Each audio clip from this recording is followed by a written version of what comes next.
कि एक साहबी अल्लाह के नबी के पास आए और आकर कहने लगे, अल्लाह के नबी मैं तो बर्बाद हो गया। अल्लाह के नबी ने कहा क्या हुआ? कभी बता नहीं सकता हूँ। कहा बता नहीं सकता हो तो रास्ता कैसे निकलेगा तेरे लिए? कहा अल्लाह के नबी शर्म आती है, कैसे बताऊँ? कहा इन्न अल्लाह ला यस्तही मिनल हक़, अल्लाह ताला हक़ बात से नहीं शर्माता। उसने कहा अल्लाह के रसूल रोज़े की हालत में बीवी से हम बिस्तरी कर ली। रमज़ान का रोज़ा था, रोज़ा फ़र्ज़ रोज़ा मैं रखा हुआ था और रोज़े की हालत में बीवी से हम बिस्तरी कर ली। अल्लाह के नबी ने कहा ओफ, तो चलिए हो गई गलती, कोई बात नहीं, कफ़ारा अदा कर दो। कफ़ारा मतलब प्रायश्चित, कफ़ारा अदा कर दो, उसका दंड है इस्लाम ने बताया है, वो पूरा कर लो। कहने लगा नहीं मालूम क्या है? अल्लाह के नबी ने कहा एक गुलाम आज़ाद कर दो।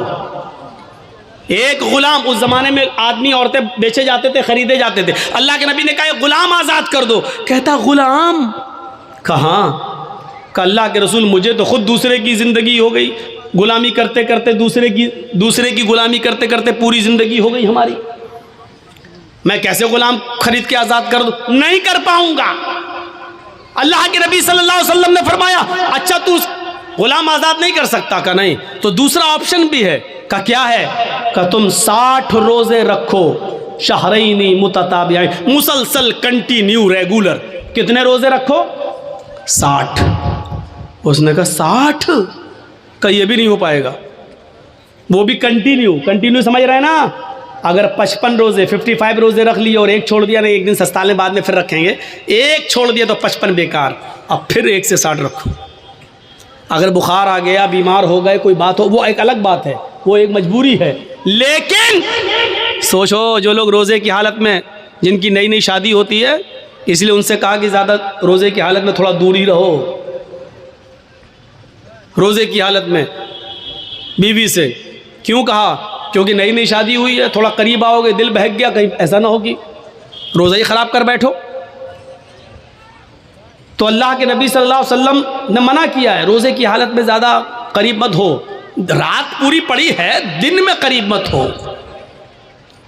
सोचने का अल्लाह के रसूल 60 रोज़े वो भी मुसलसल पैदर पर नहीं रख पाऊंगा। आपने कहा क्यों? कहा एक रोज़े में तो ये हालत हो गया, बीवी से मिल बैठा, 60 नहीं रख पाऊंगा। एक रोज़े पे तो सब्र नहीं हो सका, 60 में कौन कर लेगा? नहीं हो, ये भी नहीं हो, मेरी ताकत से बाहर है। अल्लाह के नबी ने कहा अच्छा तो तीसरा ऑप्शन भी है तुम्हारे लिए। कहा क्या?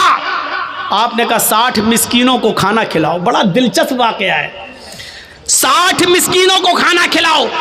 कहता है 60? कहाँ? अल्लाह के रसूल आपको मालूम नहीं है कि मैं किस बस्ती से आया हूँ? कहा किस बस्ती से आया हूँ? अल्लाह के रसूल मैं फ़ला फ़ला बस्ती का रहने वाला हूँ और मेरा हाल ये है कि सुबह अगर खा लेता हूँ तो शाम को भूखा सोता हूँ, और शाम को अगर खाने को मिल जाए तो सुबह नहीं मिलता है। एक टाइम नसीब है, एक टाइम नहीं। और आप हमसे कह रहे हैं 60 मिस्कीनों को खाना खिलाओ। अरे हमें तो 2 टाइम खाना नसीब नहीं हो रहा, 60 को कहाँ से खिलाऊँगा? अल्लाह के नबी ने कहा यही 3 रास्ते थे, चलो एक और रास्ता निकालता हूँ तुम्हारे लिए। नमाज का वक्त हुआ, नमाज पढ़ने साहबा आए। नमाज के बाद आपने साहबा को बताया तुम्हारे भाई को ऐसी ऐसी परेशानी हो गई है, इसके लिए कुछ मदद करो, कुछ चंदा करो। साहबा ने चंदा किया, कोई 2 खजूर लाया, कोई 5 खजूर लाया, कोई 10 खजूर लाया। 10 किलो का एक टोकरा भर गया खजूरों का, इतना बड़ा टोकरा।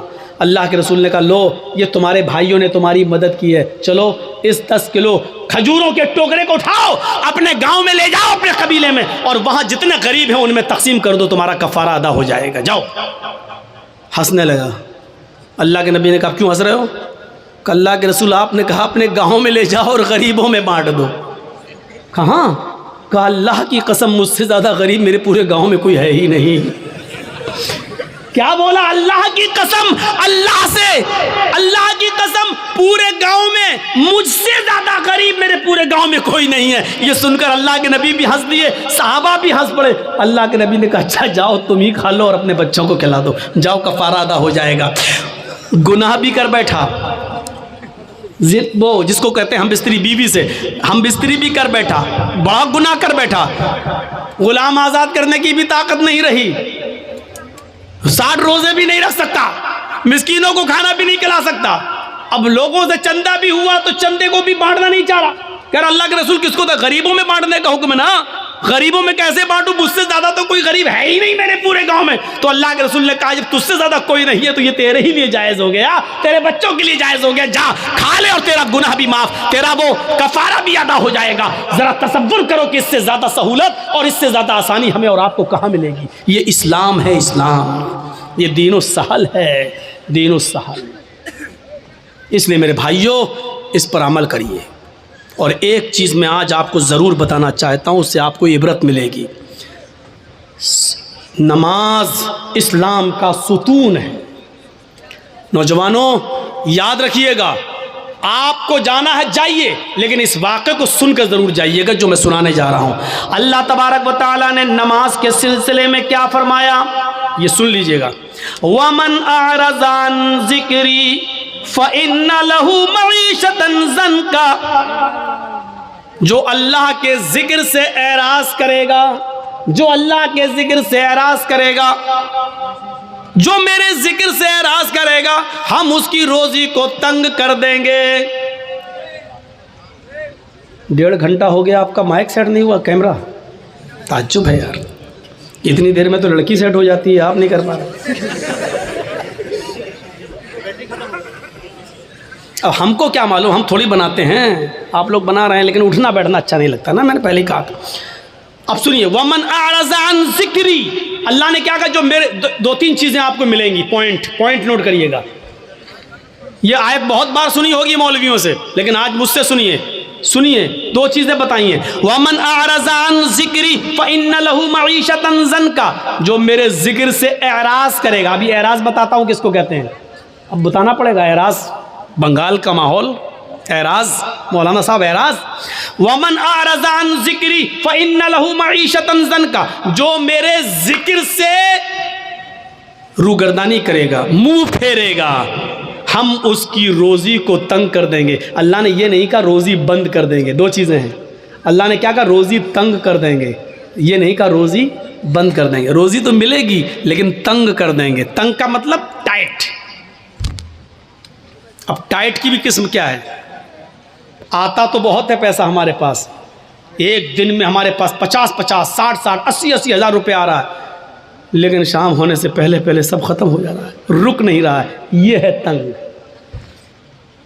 आता है चला जाता है, आता है, सब बच ही नहीं रहा है। मौलाना हाँ क्या बात, बरकत नहीं हो रही पैसे में, कोई दुआ दे दो। अरे यार वो मौलवी तुझे क्या दुआ देगा, बेचारा वो खुद 10,000 रुपये महीने में पढ़ा रहा है, उसकी रोज़ी में खुद बरकत नहीं हो रही है, वो खुद 8,000 रुपये महीने में पढ़ा, वो तो तुझे तारीज़ देगा, वो तुझे कोई रास्ता बताएगा, है तू गलत जगह पे जा रहा है। वो दिल की तसल्ली के लिए कुछ लिख के दे दे, तू लटका ले, वो अलग बात है, लेकिन अल्लाह की कसम मौलवी के पास रिस्क में बरकत की कोई दुआ नहीं है। हम तो करे टूट जाता तो अच्छा होता। मौलवी के पास कोई दुआ नहीं है।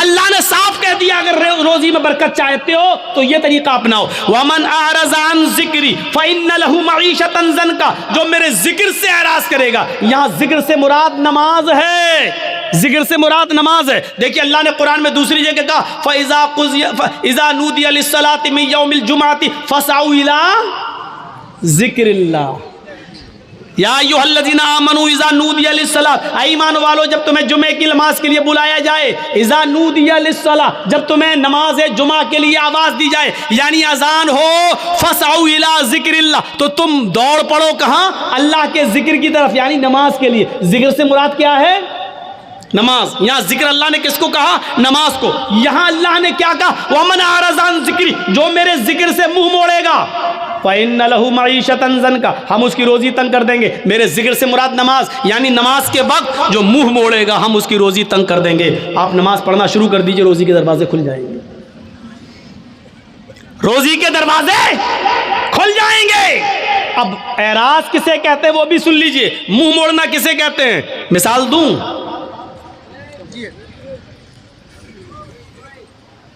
हमारे नोट भीग गए, हमारे पास 2-2 हज़ार के नोट की एक गड्डी है और रखी हुई है घर के आंगन में, खुला हुआ है, और बारिश हो रही है, हम कैरम बोर्ड खेल रहे हैं। लोगों ने कहा, अरे बारिश हो गई है, वो देखो वो देखो वो देखो, नोट भीग रहे हैं। इसको कहा जाएगा नोटों से एराज करना। नहीं समझे? एक और मिसाल समझाता हूं। बच्चा रो रहा है, भूखा है, बच्चा रो रहा है, भूखा है, उसको मां के दूध की जरूरत है, और उस बच्चे की मां टीवी का सीरियल देख रही है। कौन? वो क्या, सास भी कभी बहू थी, टीवी का सीरियल देख रही है। बच्चा रो रहा है और माँ टीवी के सीरियल में लगी हुई है। नहीं नहीं, अब बच्चे को उठाऊंगा, दूध पिलाऊंगी तो ये समझ नहीं पाऊंगी, ये बच्चा रो रहा है, माँ देखने में लगी है। इसको कहते हैं बच्चे से एराज करना। यानी माँ को टीवी के सीरियल की फिक्र ज़्यादा है, बच्चे की फिक्र ज़्यादा नहीं है। हालांकि बच्चे को फेंक नहीं रही है, बच्चे को भगा नहीं रही है, बच्चे को घर से मार भी नहीं, हट चुप चुप, पहले देखने दे, चुप चुप, मार भी नहीं रही, लेकिन रोने दे रही है, परवाह नहीं कर रही है, टीवी देखने में लगी है। इसको क्या कहा जाएगा? इसने बच्चे से मुंह फेर लिया, इसने बच्चे से एराज कर लिया। समझ गए ना? मसलन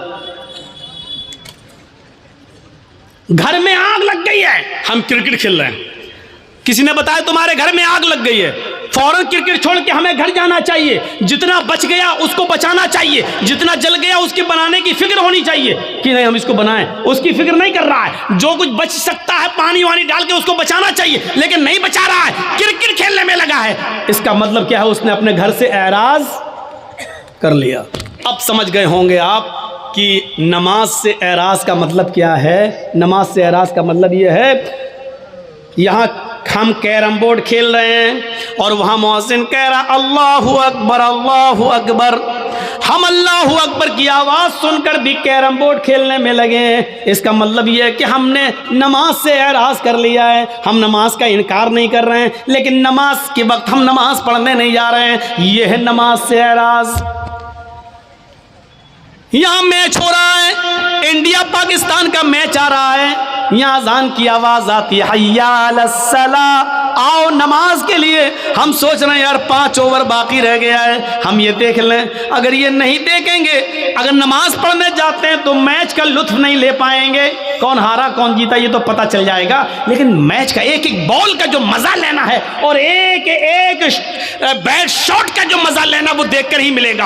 हमें मालूम है 5 ओवर बह गए हैं, लेकिन 5 ओवर के देखने के चक्कर में हमारी जमात चली जाएगी। ऐसे मौके पर जमात को नजरअंदाज कर देना और मैच को देखते रहना, यह है नमाज से एराज।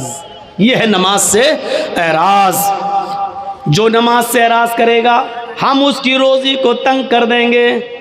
जिन लोगों की रोजी तंग है, यानी पैसा तो बहुत आता है लेकिन रुकता नहीं है, दुनिया का कोई भी मुल्ला और कठ मुल्ला तुम्हें कोई तावीज़ नहीं दे सकता है। अगर तुम्हें अपना इलाज करना है तो नमाज से एराज बंद करो। अजान की आवाज सुनते ही फौरन मस्जिद की तरफ जाओ और नमाज की अदायगी करो। अल्लाह से के जिक्र से एराज का भयानक अंजाम क्या होता है, उस अंजाम की तरफ मैं तुम्हें लाना चाहता हूं। आपने नाम सुना होगा, उत्तर प्रदेश में एक जिला है जिसका नाम है गाजियाबाद। बाई रोड जब आप गाजियाबाद से दिल्ली जाएंगे, बाई ट्रेन की बात नहीं कर रहा हूं मैं, बाई रोड जब आप गाजियाबाद से दिल्ली जाएंगे तो गाजियाबाद और दिल्ली के बीच में एक कस्बा पड़ता है जिसका नाम है लोनी। जिसका नाम है लोनी। मुसलमानों की अक्सरियत यहाँ रहती है, मुसलमान ज़्यादा इस बस्ती में रहते हैं और सब अल्लाह का शुक्र है ज़्यादातर दौलतमंद, पैसे वाले और बड़ी बड़ी कोठियों के मालिक। सन 1995 की बात मैं बता रहा हूँ, 1995 की। सुनिए अल्लाह के जिक्र से एराज का नतीजा क्या होता है।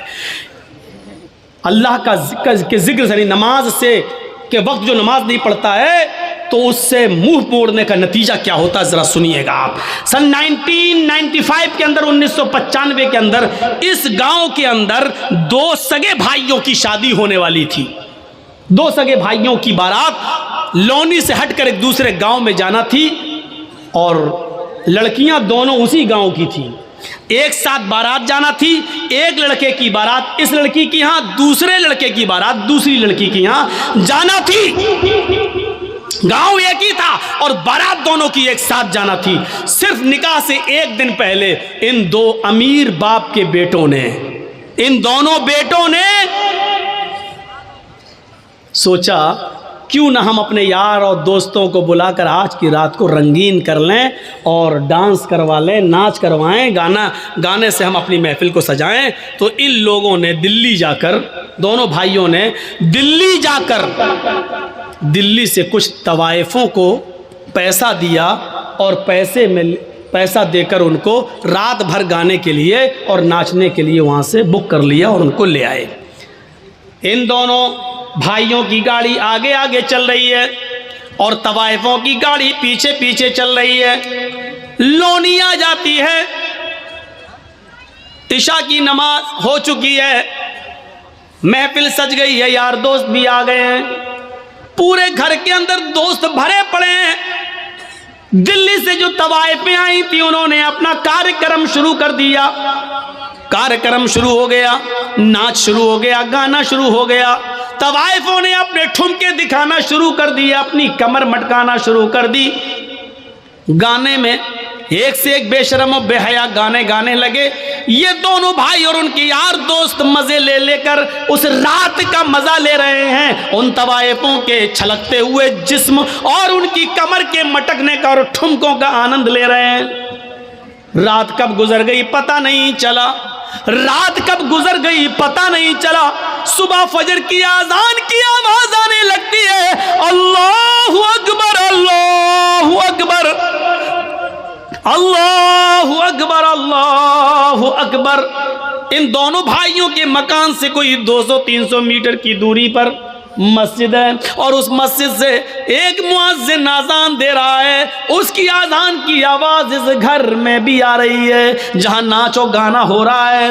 उन तवाइफों ने जब आजान की आवाज सुनी तो अपने पायलों की छनकार रोक दी, अपने कमर का ठुमका छोड़ दिया।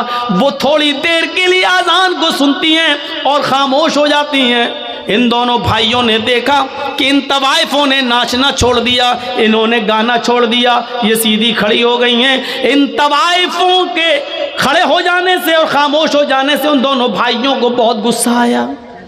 दोनों भाइयों ने उन तवाइफों से कहा, क्या हुआ, रुक कैसे गई हो?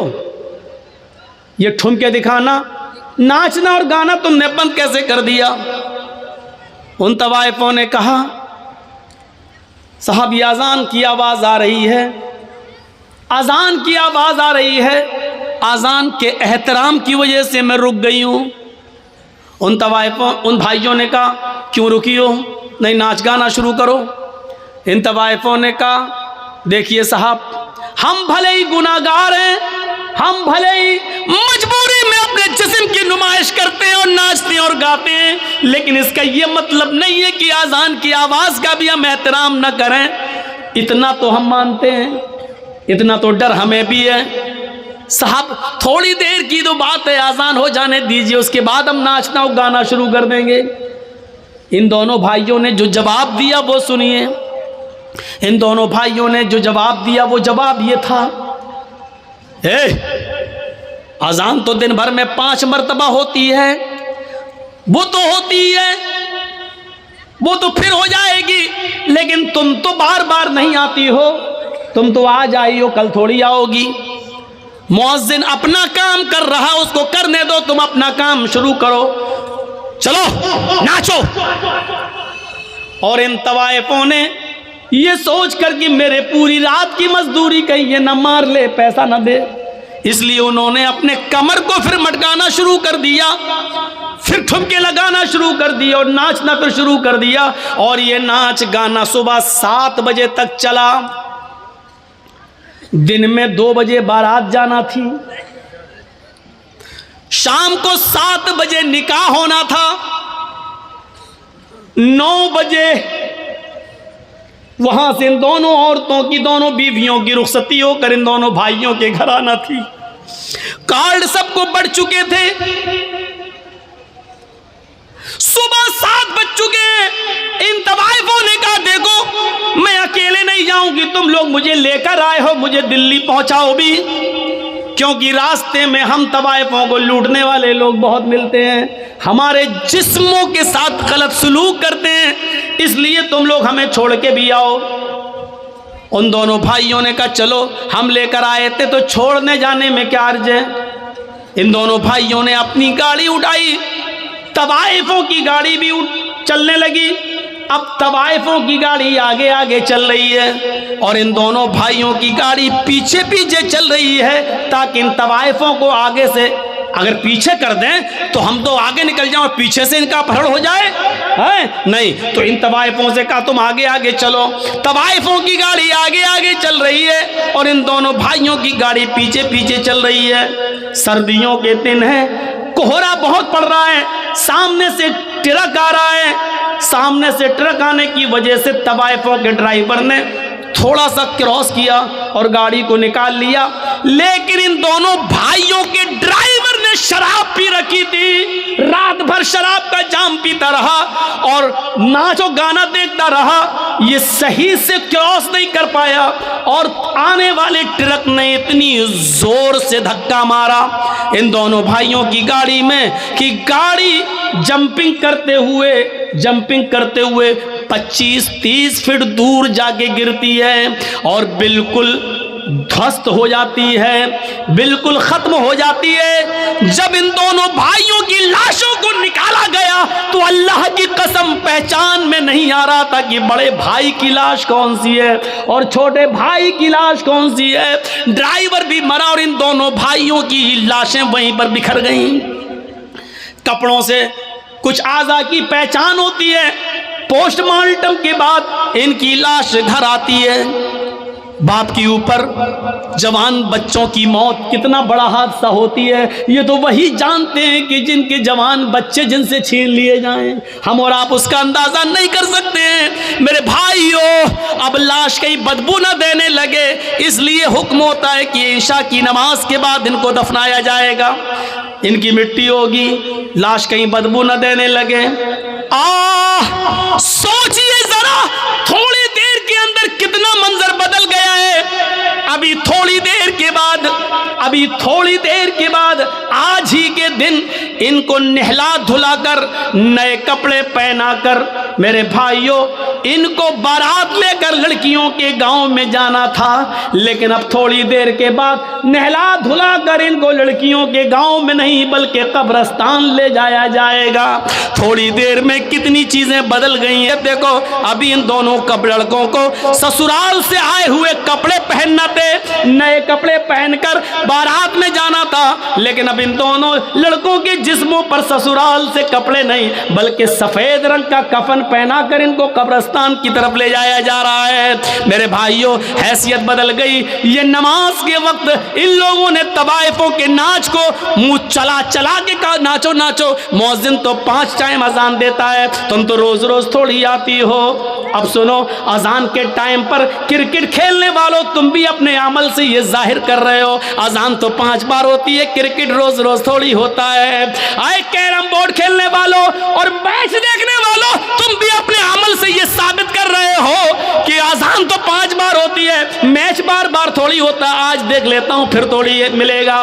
तुम भी अपने अमल से यही साबित कर रहे हो। याद रखना, जो इन नौजवानों का हाल हुआ है, कल वो हमारे साथ भी हादसा हो सकता है, हादसा किसी के साथ भी हो सकता है। वमन अरज़ान ज़िक्री फ़इन्न लहू मईशतन ज़न्का, जो मेरे जिक्र से एराज़ करेगा हम उसकी रोजी को तंग कर देंगे। हम उससे रोजी को तंग, ये नहीं कहा बंद कर देंगे, हम उसकी रोजी को तंग कर देंगे। ये हमारे पास जो आज रोजी तंग हो चुकी है मेरे प्यारे साथियों, उसकी वजह यह है कि आज हम नमाज से दूर हो चुके हैं। ये इस्लाम की बुनियाद है, इसको पकड़े रहो। फिर सुनो, या अय्युहल्लज़ीना आमनू उदखुलू फिस्सिल्मि काफ़ा, ईमान वालों तुम इस्लाम के अंदर पूरे के पूरे दाखिल हो जाओ। हमें इस्लाम के अंदर पूरा का पूरा दाखिल होना है, आधा अधूरा नहीं, पूरा का पूरा दाखिल होने का मतलब समझते हैं? मैंने कहीं मिसाल दी थी, आपको भी दे दूं। पूरा का पूरा इस्लाम, ये एक खंबा है, ये जो लगा है जिस पर लाइट लगी है, ये खंबा है। मान लो ये बिजली का पोल है, बिजली का पोल है, और इसके बगल में आम का एक दरख्त है, आम का दरख्त। आप क्या कहेंगे, ये आम का दरख्त है, ये बिजली का खंबा है, बिजली का पोल है। आंधी आई या तेज हवा चली, जैसे अभी थोड़ी सी बारिश हो गई, तेज हवा चली और आम के पेड़ से चंद पत्ते, 10, 15, 20 पत्ते टूटकर बिजली के पोल पे चिपक गए। तो इन 10-15 पत्ते जो चिपक गए, तो इन पत्तों को देखकर क्या कोई इस बिजली के पोल को आम का पेड़ कहेगा? हमसे कोई पूछे साहब ये क्या है, मैं आम का पेड़ है, तो क्या कहेगा आदमी? मौलाना जर्जीस पागल हो गए, उनको पागल खाने में भर्ती करो।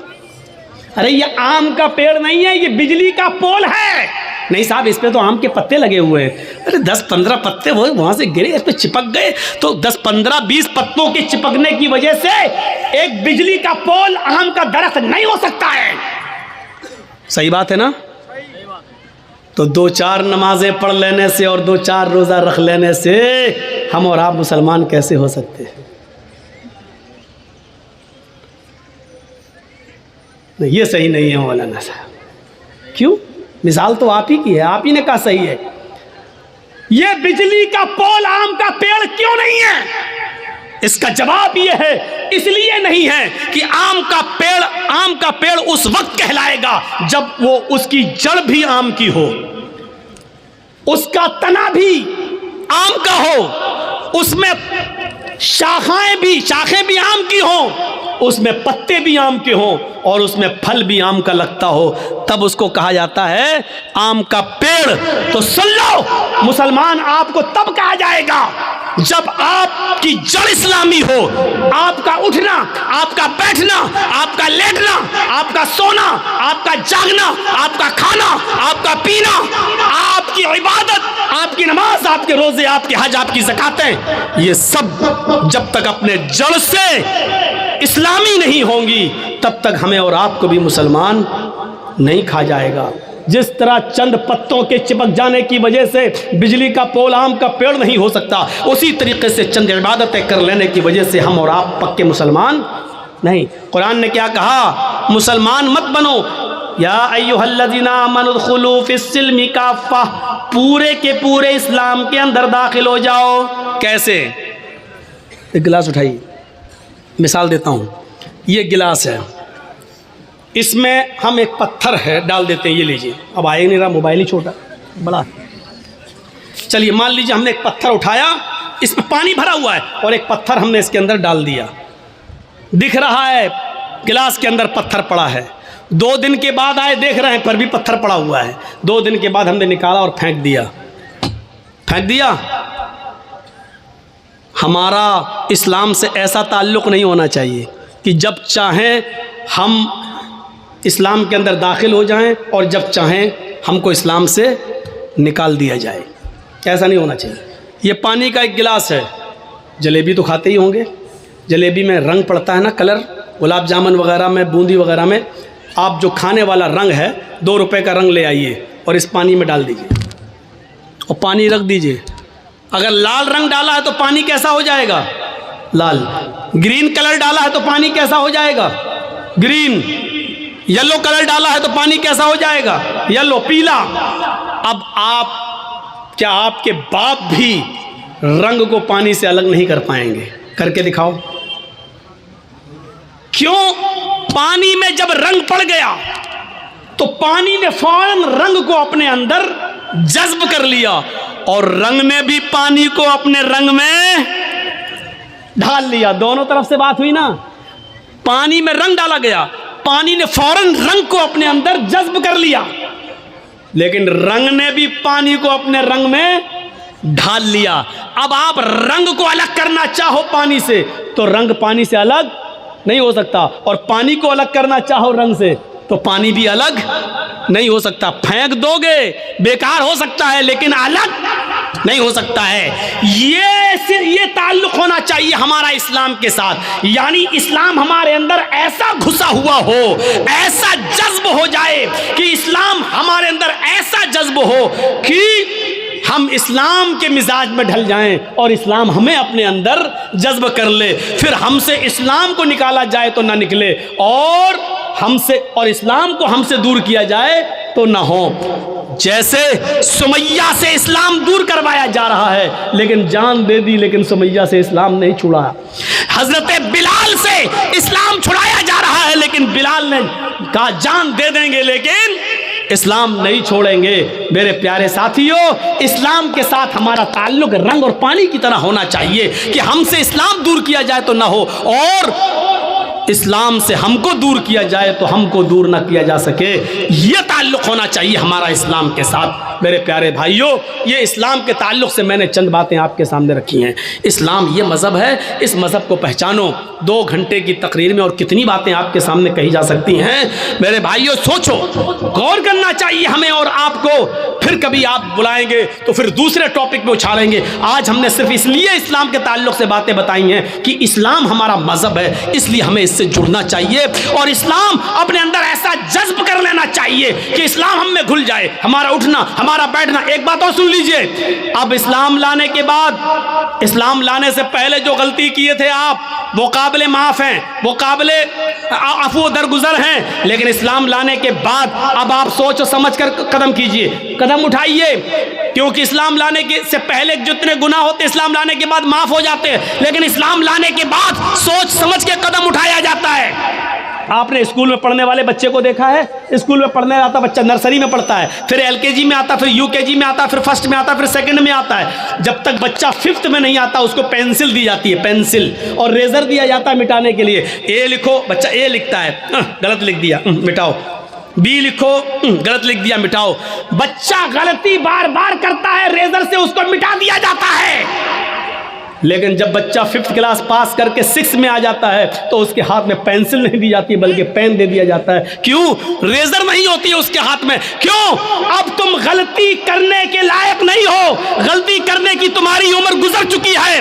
जब तुम छोटे थे गलती करते थे, रेजर से मिटा दी जाती थी। अब जो कुछ भी लिख रहे हो सोच समझ के लिखना, क्योंकि अब जो लिखोगे वो मिटेगा नहीं। मेरे भाइयों, यही ताल्लुक हमारा और इस्लाम के साथ है। इस्लाम लाने के बाद, मुसलमान हो जाने के बाद फिर कोई भी गुनाह का काम हमसे होना नहीं चाहिए, इसलिए कि अब जो भी करोगे वो अल्लाह के फरिश्ते लिख लेंगे, वो मिटने वाला नहीं है, वो खत्म होने वाला नहीं है, और उसी लिखे हुए पर हमारा हिसाब किताब होना है, उसी लिखे हुए पर हमें जन्नत मिलना है, जहन्नम मिलना है। इसलिए जो भी कदम उठाओ सोच समझ के उठाओ। शराब का गिलास तुम्हारे हाथ में हो तो पहले सोच लो, जुआ खेलने जा रहे हो तो पहले सोच लो, और नमाज भी पढ़ने जा रहे हो तो पहले सोच लो। मेरे प्यारे साथियों, कि हम नमाज कैसे पढ़ रहे हैं, किसके तरीके पर पढ़ रहे हैं, हलाल रोजी खाई है कि नहीं है, रिज़्क़ हलाल खाया कि नहीं। अब आपको हर कदम सोच समझ के उठाना है। तो अल्लाह से हम दुआ करते हैं कि बारे अल्लाह हमें हर कदम सोच समझ के उठाने की तौफीक अता फरमा। बारे अल्लाह हमारे गुनाहों को माफ़ फरमा दे। इस्लाम का ताल्लुक़ हमारे साथ, हमें पानी और रंग की तरह हमारे साथ कर दे कि रंग को पानी से अलग नहीं किया जा सकता, और पानी से इस्लाम रंग को अलग नहीं किया जा सकता। अल्लाह ऐसे ही इस्लाम हमारे अंदर दाखिल कर दे कि ना इस्लाम हमसे दूर हो, ना हम इस्लाम से दूर हो। बारे अल्लाह हमारे नौजवानों की इस्लाह फरमा। आय अल्लाह इनको 5 वक्त का नमाजी बना दे। अल्लाह रिज़्क़ हलाल की तौफीक अता फरमा। आय अल्लाह हमें इस्लाम की इज़्ज़त करने की तौफीक अता फरमा और इस्लाम को दूसरों तक पहुँचाने की तौफीक अता फरमा। बारे अल्लाह इस वक्त हमारे हिंदुस्तान के हालात बड़े नाजुक हैं। आय अल्लाह हमारे हिंदुस्तान को दूसरी तरफ ले जाने की कोशिश की जा रही है। हमारे मुल्क भारत को एक एक चीज़ बेचकर हमारे भारत को गुलाम बनाने की कोशिश की जा रही है। अल्लाह इस भारत की हिफाजत फरमा ले। आय अल्लाह चोरों से, डकैतों से इस मुल्क को महफूज फरमा दे। आय अल्लाह ये मुल्क हिंदू और मुसलमान, सिख और ईसाई सब ने मिलकर लड़कर आज़ाद कराया था। आज कुछ नाअहल लोग इस मुल्क के साथ गद्दारी करने पर तुले हुए हैं और तफरका फैलाकर हिंदू मुस्लिम करके इस मुल्क की एकता को, अखंडता को ख़त्म करना चाहते हैं। अल्लाह हमारे मुल्क में, हमारे भारत में अमन और चैन और सुकून पैदा फरमा दे, शांति पैदा फरमा दे। अल्लाह जो इस मुल्क को मिटाने की कोशिश कर रहे हैं तो उनको मिटा दे। अल्लाह जो भारत को मिटाना चाहते हैं तो उनको मिटा दे। अल्लाह जो भारत के साथ गद्दारी कर रहे हैं, अल्लाह तो इसी भारत में उनको इबरतनाक सजा अता फरमा। अल्लाह जो हमारे भारत को नोच नोच के खा रहे हैं, अल्लाह तो उनको तबाह बर्बाद कर दे, उनको नष्ट कर दे। अल्लाह उनको बाद में आने वाले लोगों के लिए निशान इबरत बना दे। बारे अल्लाह जब तक तू हमें ज़िंदा रख, इस्लाम पे ज़िंदा रखना, और जब हमारा खात्मा हो तो ईमान पर हमारा खात्मा फरमाना। वमा अलैना इल्लल बलागुल मुबीन व आखिरु दावाना अनिल हम्दुलिल्लाहि रब्बिल आलमीन। अस्सलामु अलैकुम व रहमतुल्लाहि व बरकातुहू। आप लोग स्टेज की तरफ ना आएँ, कोई भी मुसाफा करने की कोशिश